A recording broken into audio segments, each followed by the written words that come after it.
আসসালামু আলাইকুম। সকাল ৮টা বেজে ১০ মিনিট। আজ শনিবার ৩১শে শ্রাবণ, পহেলা রবিউল আউয়াল, ১৫ই আগস্ট। বাংলাদেশ বেতার রংপুর। স্থানীয় খবরে আমন্ত্রণ জানাচ্ছি ইউসুফ খন্দকার। সাবেক প্রধানমন্ত্রী ও সাবেক বিএনপি চেয়ারপারসন মরহুমা বেগম খালেদা জিয়ার ৮২তম জন্মদিন আজ। তিনি ছিলেন দেশের প্রথম নারী প্রধানমন্ত্রী এবং মুসলিম বিশ্বের দ্বিতীয় নির্বাচিত নারী সরকার প্রধান। বাংলাদেশের রাজনৈতিক ইতিহাসে বেগম খালেদা জিয়া বহুদলীয় গণতন্ত্র পুনরুদ্ধার এবং স্বৈরাচার বিরোধী সংগ্রামের অপ্রতিরোধ্য কণ্ঠস্বর। মরহুমা বেগম খালেদা জিয়ার এবারের জন্মদিনে শোক, শ্রদ্ধা, ভালোবাসা ও দোয়ায় তাঁকে স্মরণ করছে বিএনপির অগণিত নেতাকর্মী সহ দেশবাসী। দীর্ঘদিন অসুস্থ থাকার পর ২০২৫ সালের ৩০শে ডিসেম্বর ইন্তেকাল করেন। এদিকে বেগম খালেদা জিয়ার জন্মদিন উপলক্ষে বিএনপির পক্ষ থেকে দিনব্যাপী কর্মসূচির মধ্যে রয়েছে ঢাকাসহ দেশব্যাপী দলীয় কার্যালয়ে এবং মসজিদে মিলাদ ও দোয়া মাহফিল।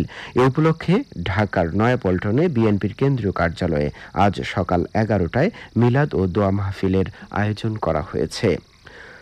সাবেক বিএনপির চেয়ারপারসন ও সাবেক সফল প্রধানমন্ত্রী মরহুমা বেগম খালেদা জিয়ার জন্মবার্ষিকী উপলক্ষে আজ বাদ আছর রংপুর মহানগর বিএনপির উদ্যোগে গ্র্যান্ড হোটেল মোড়ে দলীয় কার্যালয়ে এক দোয়া মাহফিল অনুষ্ঠিত হবে।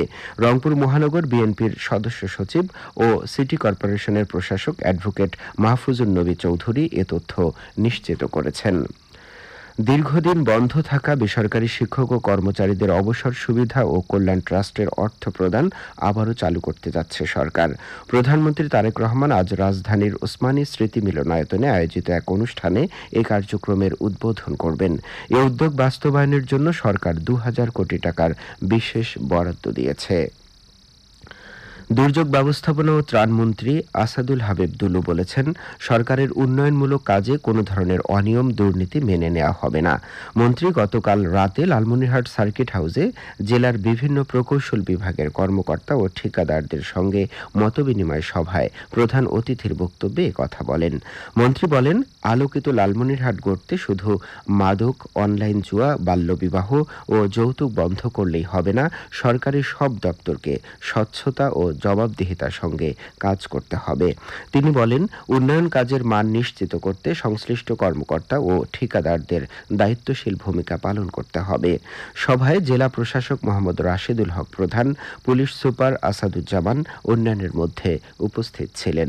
এর আগে মন্ত্রী লালমনিরহাট পৌরসভার আবাসন কেন্দ্র পরিদর্শন এবং আবাসন এলাকার ৬টি ক্ষতিগ্রস্ত পরিবারকে ৬,০০০ টাকা করে চেক প্রদান করেন।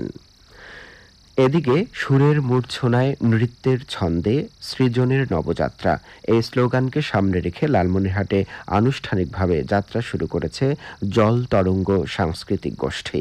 লালমনিরহাট সদর উপজেলার বড়বাড়ি শহীদ আবুল কাশেম মহাবিদ্যালয়ের পাশে গতকাল আয়োজিত নবীন শিক্ষার্থীদের বরণ ও নিয়মিত অনুশীলন কার্যক্রমের উদ্বোধনী অনুষ্ঠানে প্রধান অতিথি ছিলেন দুর্যোগ ব্যবস্থাপনা ও ত্রাণমন্ত্রী আসাদুল হাবিব দুলু। জলতরঙ্গ সাংস্কৃতিক গোষ্ঠীর সভাপতি সুশান্ত কুমার পালের সভাপতিত্বে অনুষ্ঠানে উপজেলা নির্বাহী অফিসার মনোনীতা দাস অন্যান্যের মধ্যে উপস্থিত ছিলেন। এ সময় ত্রাণমন্ত্রী আসাদুল হাবিব দুলু মাদকমুক্ত ও সুন্দর লালমনিরহাট গড়তে এ ধরনের সুস্থ সাংস্কৃতিক প্রতিষ্ঠান গড়ে তোলার উপর বিশেষ গুরুত্ব আরোপ করেন। ২৪-এর গণঅভ্যুত্থানে প্রথম শহীদ আবু সাঈদের কবর জিয়ারত করেছেন আইন, বিচার ও সংসদ বিষয়ক মন্ত্রণালয় সম্পর্কিত স্থায়ী কমিটির সদস্য ও সংরক্ষিত নারী সংসদ সদস্য ব্যারিস্টার শাকিলা ফারজানা। রংপুরের পীরগঞ্জের মদনখালী ইউনিয়নের জাফরপুর বাবনপাড়া গ্রামে গতকাল বিকেলে শহীদ আবু সাঈদের কবর জিয়ারত শেষে তিনি তাঁর পরিবারের সদস্যদের খোঁজ খবর নেন। আওয়ামী লীগকে প্রোপাগান্ডার দল উল্লেখ করে তিনি সাংবাদিকদের বলেন, ডিসেম্বরে শেখ হাসিনা দেশে আসছে, এমন প্রোপাগান্ডা বিশ্বাসের কোনো কারণ নেই। দেশের মানুষ গণতন্ত্রকে উপভোগ করছে। এ সময় শহীদ আবু সাঈদের বাবা মকবুল হোসেন, পীরগঞ্জ উপজেলা নির্বাহী অফিসার মাহমুদুল হাসান অন্যান্যের মধ্যে উপস্থিত ছিলেন। রংপুর নগরীতে গ্যারেজ মালিককে হত্যার ২৪ ঘণ্টার মধ্যে রহস্য উদ্ঘাটন করে ৩ জনকে গ্রেফতার করেছে র্যাব। র্যাব ১৩ রংপুরের সিনিয়র সহকারী পরিচালক, অতিরিক্ত পুলিশ সুপার বিপ্লব কুমার গোস্বামী গতকাল বিকেলে এ তথ্য নিশ্চিত করেছেন। নগরীর তাজহাট আনসারির মোড় এলাকায় অটোরিকশা গ্যারেজ মালিক আব্দুর রহমানকে কুপিয়ে হত্যা করে দুর্বৃত্তরা। হত্যার ২৪ ঘন্টার মধ্যে ঘটনার রহস্য উদ্ঘাটন করে ৩ জনকে গ্রেফতার করেছে র্যাব। এ ঘটনায় অজ্ঞাতনামা আসামিদের বিরুদ্ধে রংপুর মহানগরীর তাজহাট থানায় একটি হত্যা মামলা দায়ের করা হয়। মামলার অভিযুক্তদের গ্রেপ্তারে গোয়েন্দা তথ্যের ভিত্তিতে তথ্য প্রযুক্তির সহায়তায় ঘটনার সাথে জড়িত আসামিদের গ্রেফতার করে। খেলার খবর ফুটবল। টাঙ্গাইল জেলা স্টেডিয়ামে অনুষ্ঠানরত জেএফএ অনূর্ধ্ব-14 ইউথ ডেভেলপমেন্ট প্রোগ্রাম ফুটবল টুর্নামেন্টের ফাইনালে উঠেছে রংপুর জেলা দল। গতকাল রংপুরের মেয়েরা টাঙ্গাইল জেলা স্টেডিয়ামে মাগুরা জেলা ফুটবল দলকে ৪-০ গোলে পরাজিত করে ফাইনালে ওঠার গৌরব অর্জন করে। আজ দ্বিতীয় সেমিফাইনাল খেলা অনুষ্ঠিত হবে। আগামী সোমবার টুর্নামেন্টের ফাইনাল খেলা অনুষ্ঠিত হবে। সবশেষে আবহাওয়া।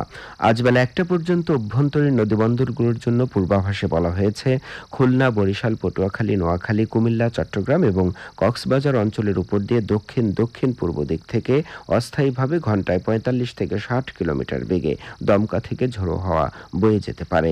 সেই সাথে বৃষ্টি অথবা বজ্রসহ বৃষ্টিপাতের সম্ভাবনা রয়েছে। এসব এলাকার নদীবন্দর সমূহকে ১ নম্বর সতর্কতা সংকেত দেখাতে বলা হয়েছে। এদিকে রংপুর আবহাওয়া অফিস জানিয়েছে আজ এখানে সূর্য উঠেছে ৫টা ৩৬ এবং সূর্য অস্ত যাবে সন্ধে ৬টা ৩৯। খবর শেষ হলো। আমাদের পরবর্তী স্থানীয় খবর প্রচারিত হবে দুপুর ১২টা ১০।